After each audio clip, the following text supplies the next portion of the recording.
Instead, Donald Trump did what he always does when reality intrudes. He tried to turn a crisis into a story about himself, his grievances, his building fantasies, his brand, his control. So Jimmy Kimmel just delivered a devastating takedown of Trump's response to the White House Correspondents' Dinner shooting, exposing how he weaponized violence to sell his vanity ballroom project. This is political analysis at its sharpest, connecting Trump's crisis opportunism to broader authoritarian patterns. Let's break this down. While talking about a shooting at a high-profile civic event, he suddenly pivots to the supposed insecurity of the building and uses the incident to justify the very thing he's been pushing anyway, a new White House ballroom. He calls the venue not a particularly secure building, then says what they're planning at the White House is a larger room, much more secure, with drone-proof, features and bulletproof glass, and then he says the quiet part out loud: we need the ballroom. That's why Secret Service, that's why the military are demanding it. This is genuinely shocking, using a shooting to pitch architecture. Congress has repeatedly rejected White House renovation requests as wasteful spending. What's being exposed here is how Trump exploits every crisis, turning genuine security concerns into justification for personal projects that benefit his ego and brand. That is not a security briefing. That is sales. That is Trump doing product placement in the middle of a national emergency, using a violent incident as his proof point for a pre-existing vanity project. This is the same pattern that has defined Trump's entire approach to power. Treat institutions as props, treat trauma as a bargaining chip, and treat the presidency as a vehicle for personal monument building. The product placement comparison is perfect. Trump borrowed the credibility of Secret Service and military to sell his ballroom, knowing most Americans won't fact-check whether these agencies actually demanded it. He's weaponizing institutional authority for personal gain. Classic authoritarian manipulation of state resources. He claims they've wanted the ballroom for 150 years. A classic Trump exaggeration designed to make his desire sound like historical destiny.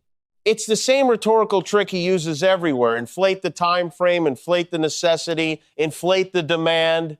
If it's 150 years, then who could possibly object now? If it's the military demanding it, then who could possibly oppose it without being painted as anti-security? This pattern is everywhere in Trump's presidency. Mar-a-Lago expansions, Trump Tower security costs, foreign leaders staying at his hotels. Every presidential function becomes an opportunity to benefit Trump properties. The ballroom represents the ultimate fusion of state power with personal branding. Trump always does this after violence. He tries to seize the emotional moment and assign it, meaning that benefits him, not meaning rooted in policy changes like comprehensive gun safety, extremist violence prevention, or serious funding for threat assessment and community intervention, but meaning rooted in optics. He wants the emotional energy to flow into his brand as the embattled strongman who won't be stopped. Trump's 150 years claim is pure fiction. The White House Correspondents' Dinner only started in 1921. But notice how he weaponizes false historical narratives to make opposition seem unreasonable. If you oppose the ballroom, you're supposedly opposing century-old American tradition and military security. That's how authoritarian politics works, always looking for the crisis that can be turned into a rationale for permanent change, always treating emergency as a ladder. This connects to Kimmel's recent Trump criticism that sparked death threats against him. Trump offers spectacle instead of solutions. No gun reform, no extremist violence prevention, just bigger, shinier rooms. He turns trauma into content while the underlying violence continues escalating across America. A shooting interrupts a civic event meant to celebrate press freedom, and Trump's instinct is to promise a bigger show. He can't resist the language of spectacle. He doesn't respond like a steward of institutions. He responds like a producer trying to rebook the venue. This is the classic authoritarian playbook. Never waste a crisis. Putin used apartment bombings to expand power. Erdogan used the coup attempt to purge opponents. Trump is using violence to justify exceptionalism that becomes permanent expansion of presidential resources and secrecy. This is the same Trump who has spent years demonizing journalists, calling them enemies, encouraging hostility toward them, and treating scrutiny as sabotage. When he suddenly praises them, it isn't because he's rediscovered democratic values. It's because the coverage in that moment is not threatening him. It's not digging into his legal exposure or his policy failures. It's covering a crisis where he can center himself as the leader who handled it. The irony is staggering. An event celebrating press freedom gets interrupted by violence, and Trump's response is promising bigger spectacle. This from someone who spent years calling journalists enemies of the people and encouraging violence against reporters at rallies. If you want to understand the threat Trump represents to democratic norms, you don't need a conspiracy theory. You just need to watch how he uses moments like this.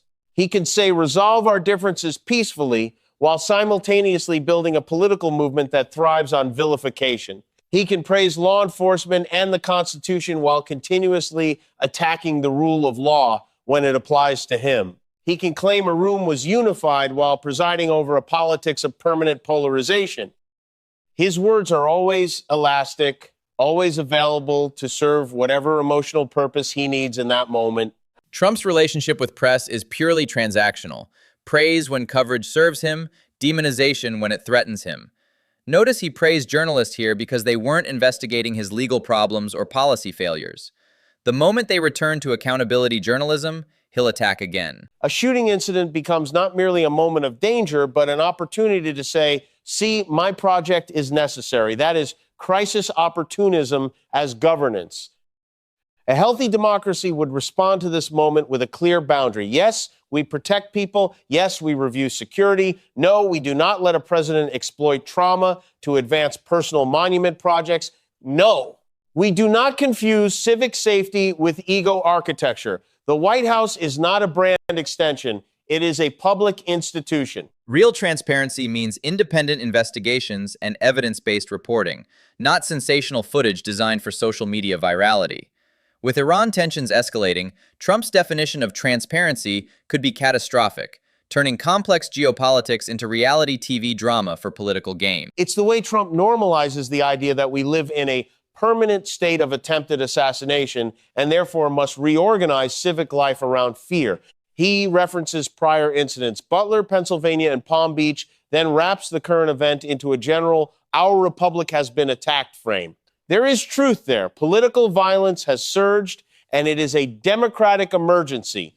But Trump's movement has been a driver of the underlying toxicity, feeding conspiracies, demonizing opponents, and encouraging a culture where intimidation becomes political currency. This is institutional corruption in real time. Trump falsely claims agencies demand his ballroom, then when they clarify their actual recommendations, he's already planted the narrative. He hijacks their credibility while leaving them to clean up the political mess afterward. And he is using this moment to sell his ballroom. That alone tells you how Trump's mind works. Even in a room that was based on free speech and our Constitution, he cannot help turning the Constitution into a prop for a sales pitch. The American public deserves leadership that treats violent incidents with humility, precision, and respect for democratic institutions. Trump treats them like content. And when a president treats trauma like content, the country doesn't become safer. It becomes more manipulable, more prone to fear, more prone to overreaction, and more vulnerable to the next power grab packaged as security. The challenge is enforcement. Who stops a president from exploiting tragedy for personal projects? Congressional oversight has proven weak, courts move slowly, and media fact-checking gets dismissed as fake news. Democratic guardrails require institutional courage that's often missing.